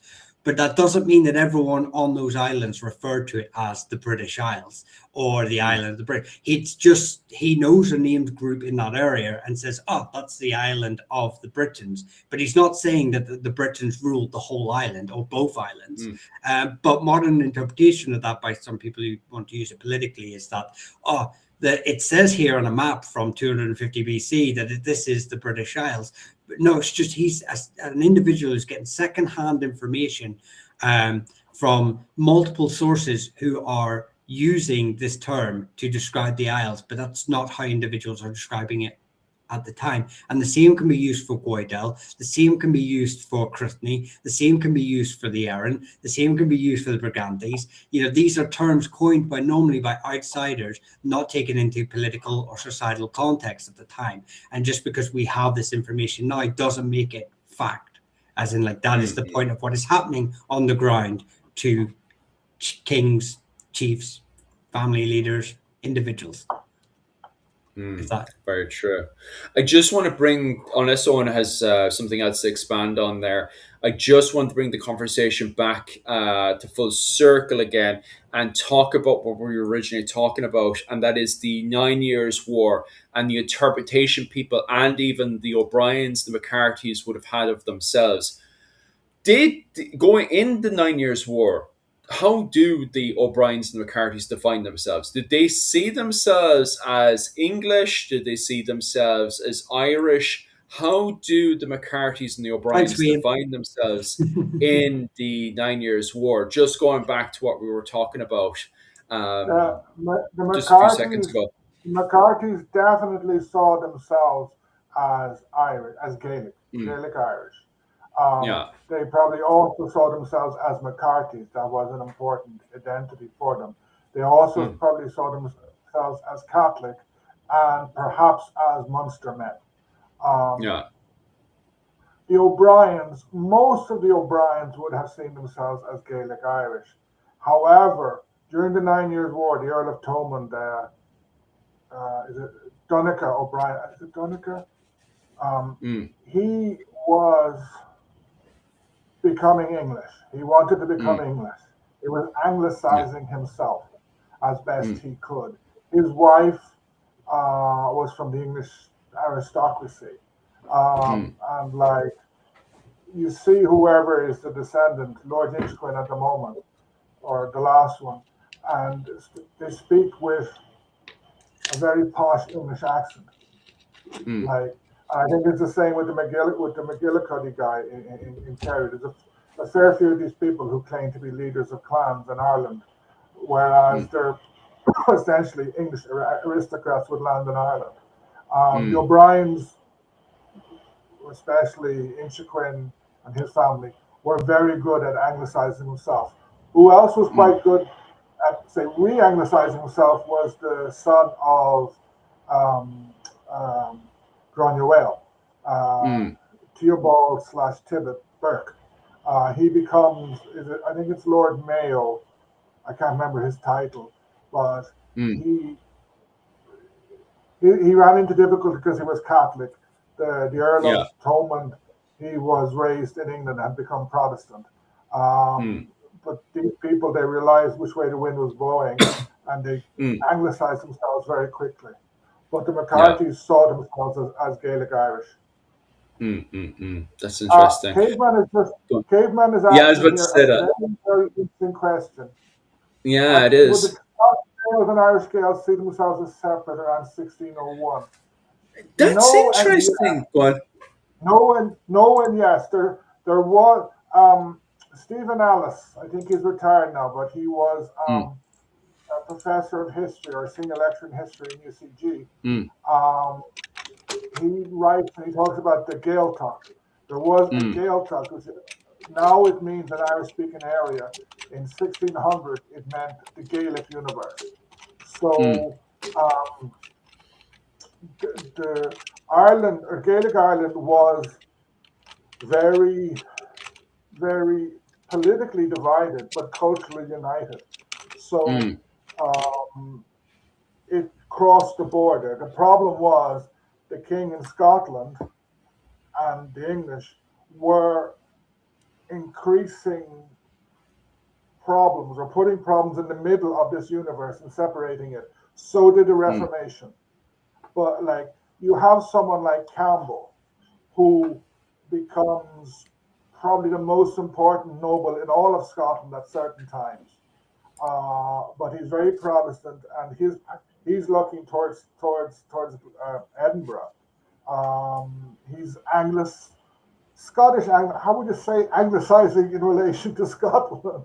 He doesn't want to become English, but he wants to become an Anglicized European. Scottish Yeah. noble. Edinburghing himself, maybe. I don't know. But he's doing that. He's kind of moving away from the Campbell's Gaelic background to an extent. Mm. Yeah, it's interesting. All right. Just another correction as well, because people are saying, they said it early on as well, Scotty and Gael, just to define the two. Scotty and the Gael were the same word in the 5th century. It's just that the Romans used to refer to Irish pirates as Scotty. So just to clarify about the term Scoti, in the fifth and sixth century, the Romans, when they're documenting Irish pirates, they refer to them as Scoti. So that's the earliest form I know of the word. I know you guys are going extra romantic and you're trying to pull it all the way over to the Russian nomads, the Scythii. I don't specialize in ethnic DNA, to be honest with you, lads. Looking at the comment section, there's a good few of you that think you specialize in ethnic DNA, but I don't really see the evidence to prove that you specialize in ethnic DNA. But my point being is, if the Scotty are related to the Scythii, I wouldn't really know, to be honest with you. It'd be outside my field of expertise. But the earliest written document is the Latin word Scoti, which defines Irish pirates. So the Gael and the Scotty are the same people. It's just the Romans are defining the pirates as Scotty at the time. And then that word kind of evolves inside of Scotland, isn't it, Owen? Yeah, like I think first of all, you have to bear in mind that Irish history starts with St. Patrick. And when I say Mm, history, I mean where we have written accounts. yeah. Um, it's only from then on that Irish starts being written. You have um, accounts about Ireland start being written. St. Patrick Mm, writes his letter, writes his confessio. Shortly afterwards, you have Owen emerging, and then you have various other things. Uh, Anything previous to that is really secondhand stuff. Like I saw earlier, Ptolemy's map being mentioned. mm, That is very problematic history. And people are mm, saying, oh, like he puts the Brigantes in Ireland. Yes, but how true is that?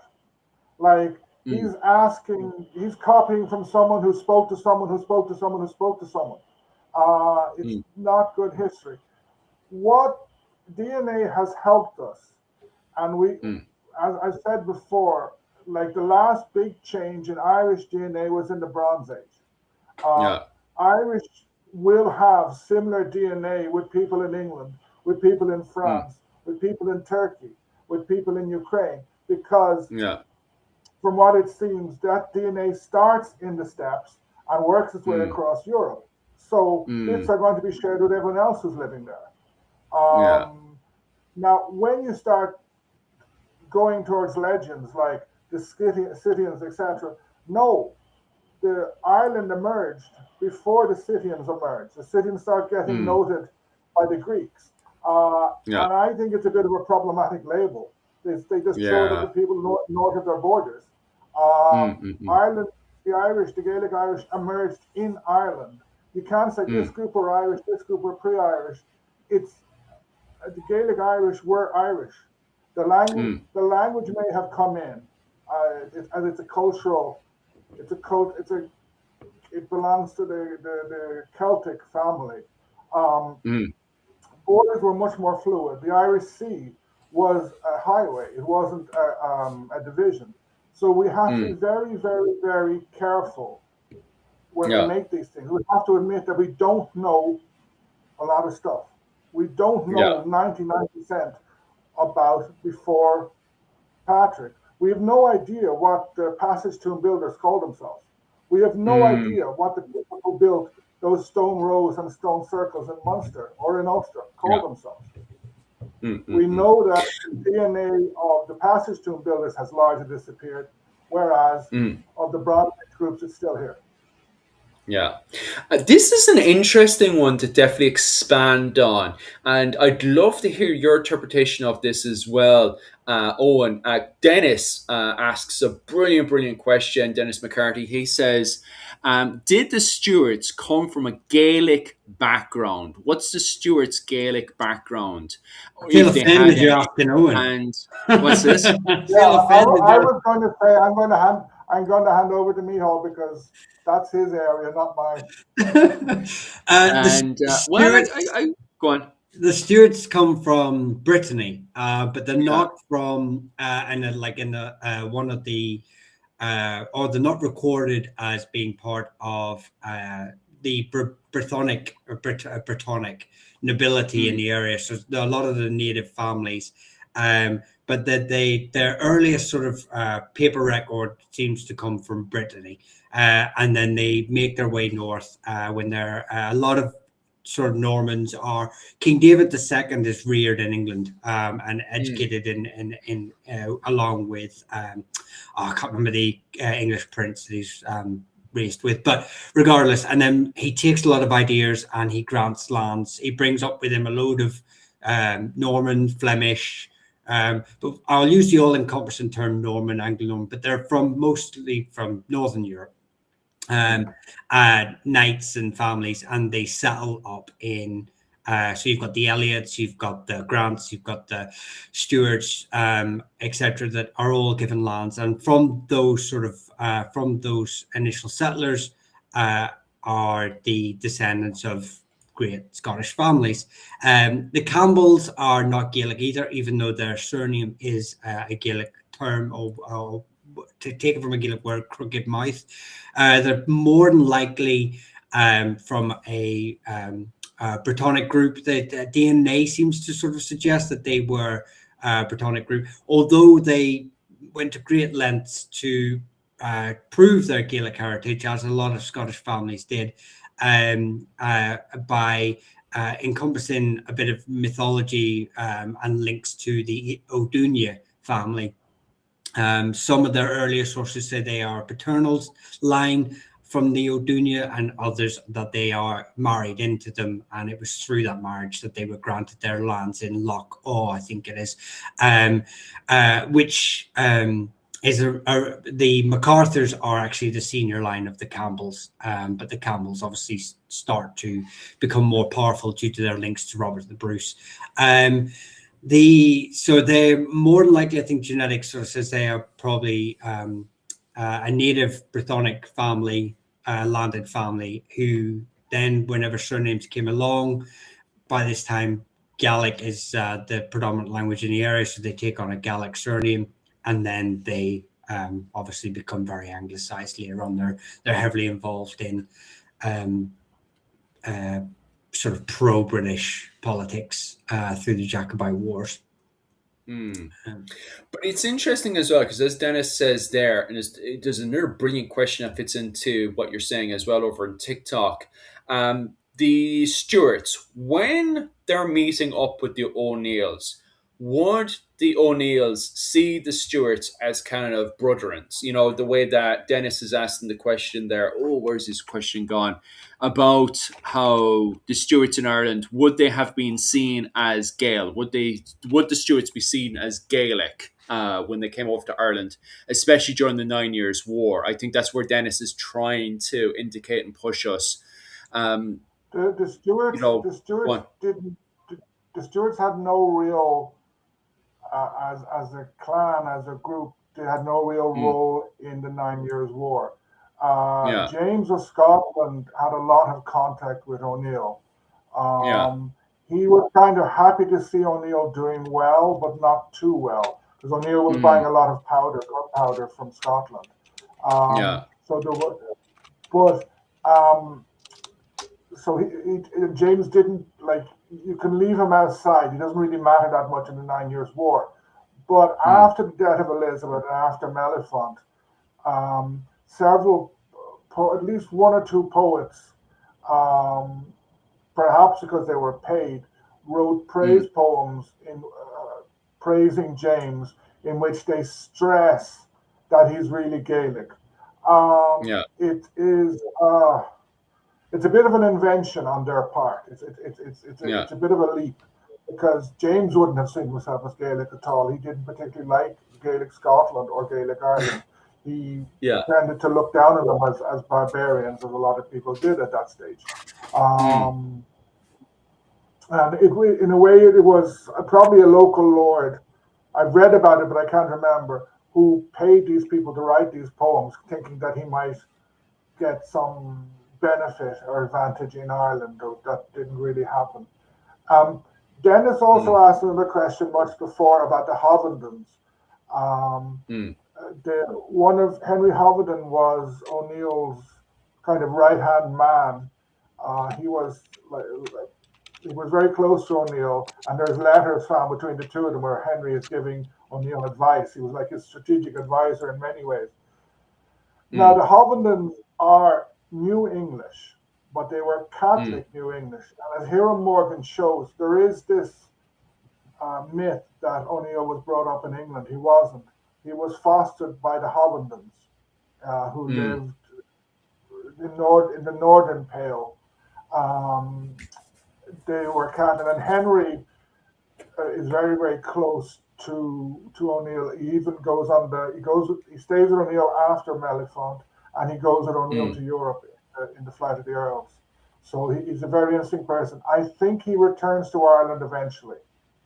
I'm not sure what happens to the family. Henry Hovenden has a castle in the west of Tyrone, somewhere near the border with Donegal, which the English captured in 1602.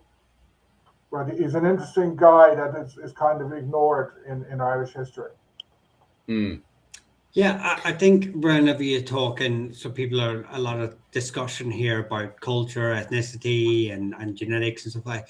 Another, like, if you just look at two examples in Scotland, you have the Elliots, who are Norman knights. I can't remember exactly. I think they're Flemish. Mm, So they've settled in England. They've come from Flemish background. They've settled in England. Then they've settled in England for a couple of generations.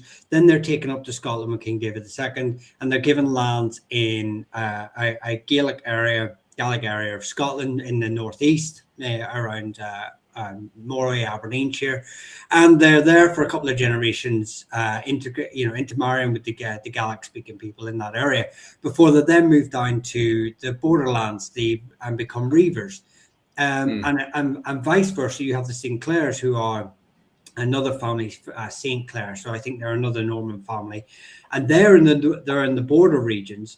Sorry, when the Elliots are in the border regions, they're still acting Gaelic or Gaelic culture. They're still operating as a clan, not as a Reaver family. They don't operate the same way as a Reaver family. They're still able to keep their septs within their political sphere, unlike Reavers, who would all the septs would operate independently and would only work with each other if it worked to a shared cause. But the Sinclairs were Norman family, end up being Reavers, and then move their land. They're given new lands in the north, and 100 years later, they are still promoting Scots language poetry. mm, So it really shows the blurred lines between it all. Now, when you want to sit there and go, well, what did that individual see themselves as? Well, I mean, the evidence is that obviously that the Elliots had leaned far more into their Gaelic background, mm, rather than their Norman or the Reivers that they're ruling over. And the same with the Sinclairs. They've leaned still far further into their Scots background, even though they're in a largely Norse Gaelic area. They go to Orkney, sorry. So they're in a heavily Norse area with some Gaelic influence, but they're still promoting Scots English. Um, mm, and I mean English with an I, not an E. Yeah, I mean, it will boil down to what does the individual at the time or the family at the time see themselves as, what culture are they sort of absorbing themselves into, um, rather than ethnicity. Because one problem I have with when people use ethnic arguments for, whether a certain society or group, clan, tribal, they're this haplogroup, they're this, is that nobody ever stops at the same point when they're describing how far back we should go. Oh, I'm an Anglo-Saxon. Oh, I'm a Celt. But then nobody stops at the same point. If someone said to me, okay, we're all going to go back to 250 BC, and whatever your paternal line was at 250 BC, you're that. But nobody ever mm. does. No, and nobody ever goes back further and goes, "Well, I'm Bell Beaker, I'm etc." I mean, like, they always pick these heavily romanticized society or cultural groups, and never these far off ones or anything. So I think it sounds a bit racist to me, if I'm being blatantly honest. Like, Well, it's a bit mad in the comment section, but you see, this is the thing about people identifying themselves. Is it first off, when especially looking at Irish medieval history, it depends what point in history you're talking about, because we use the term Old English, but the term Old English only pops up around, if Owen O'Neill wants to correct me on this one, starts to pop up after the 9 Years' War. I think maybe it's around before the 9 Years' War, if Owen O'Neill wants to correct me on this one. But A maybe, little, but I yeah. think, yeah, it comes in with kind of with James, and Yeah, it but that term Old English, I use it that's when I yeah, write because mm, it's an easy yeah, word. The Old English in 1590 saw themselves as English, the English of mm, Ireland or the Irish yeah. English, if you like. But But my they main point definitely there were. is it depends on what era you're talking about. If you take the Desmond Fitzgeralds, for example, one minute they're defining themselves as the English of Ireland. They first start off and they're defining themselves as French. Halfway through in the 15th century, they're defining themselves as Florentines. Then the next minute, they're defining themselves. If you take Garrod Fitzgerald, the poet Fitzgerald, for example, he's defining himself as being Irish. it depends what era you're talking about, because these are different people with different interpretations over a period of 1,000 years of medieval history.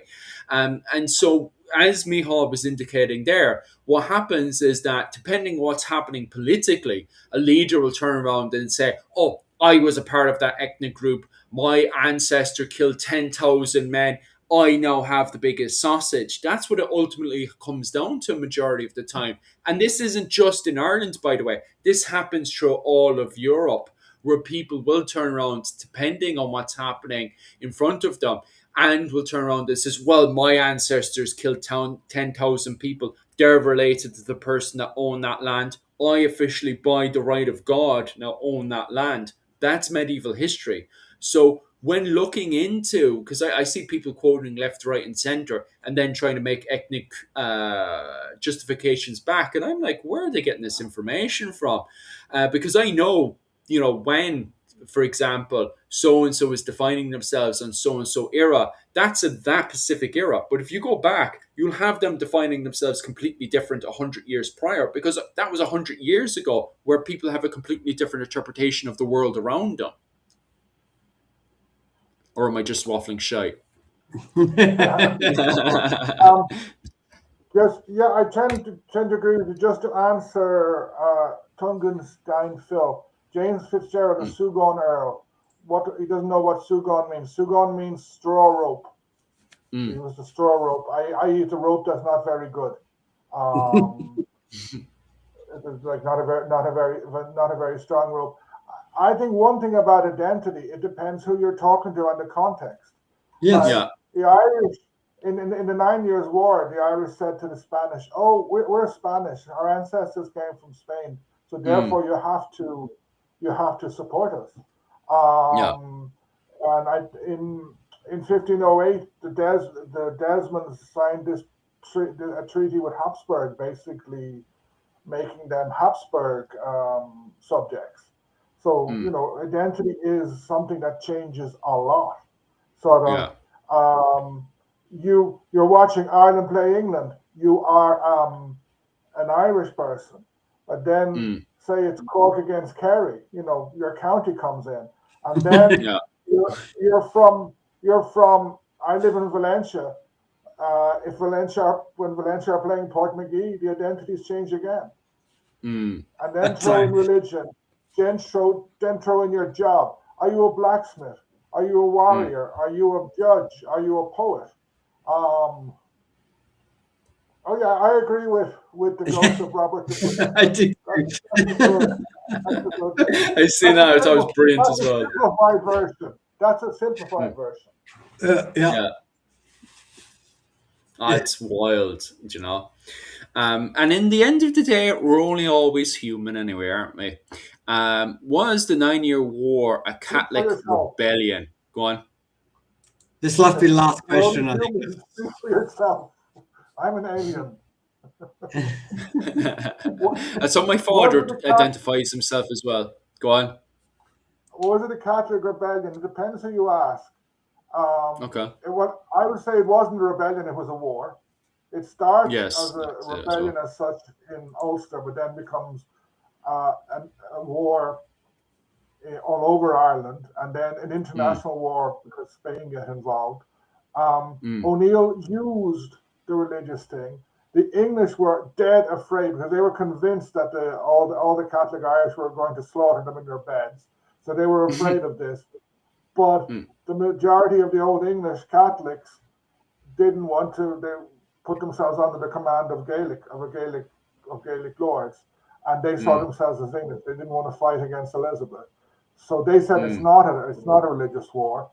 Um, Various Spanish clerics sat down for months and discussed it, and then she said, "Yes, it is a religious war." So I would say it's a war that had a very strong religious aspect.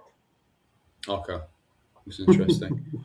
Okay, so we'll start to finish it up there unless Mihal has a few more questions he wants to answer or No, anything like that. I'll just say that as much as we can all laugh and argue, and it's great to see passion, I will just say, remember one thing: we're all always learning, including everyone in the chat. Nobody's saying that they have all the answers, but just always try and keep it respectful. At the end of the day, there's no need to get so heated and debated about societies and cultures that are, 1,000, 2,000 years old.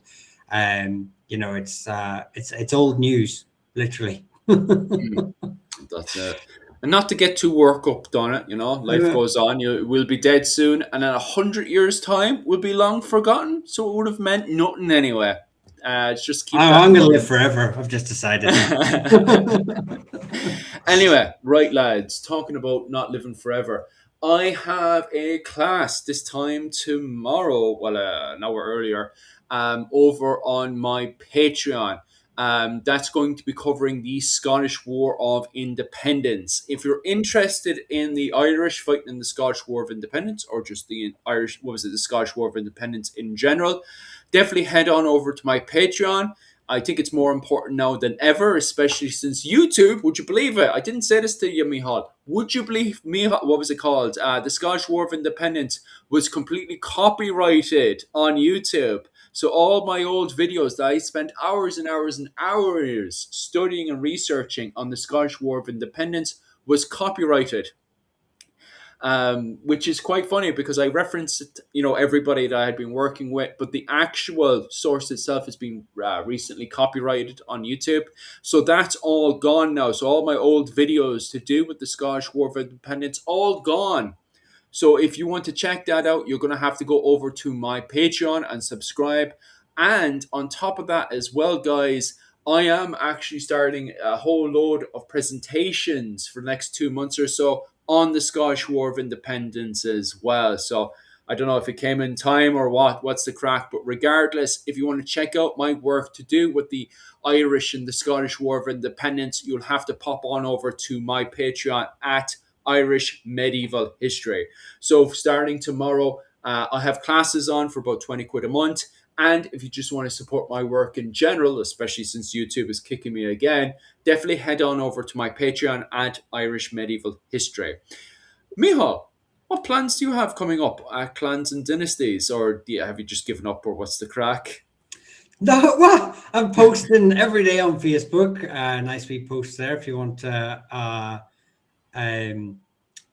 read up on any sort of posts I've been putting up. I'm trying to get that back active after the passing of our friend Wayne, and he was quite the one that sort of got it going. So I've taken over that mantle.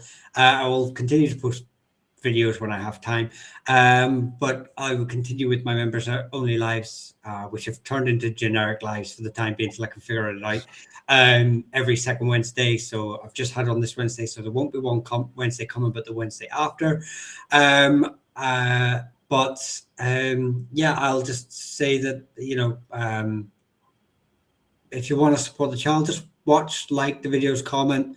Feel free to leave massive long comments like the Ghost Robert the Bruce has left, which I will read, or just reach out to email. I'm about to actually have hopefully a very good conversation with the Fat Controller over email about some things that I want to get his perspectives on,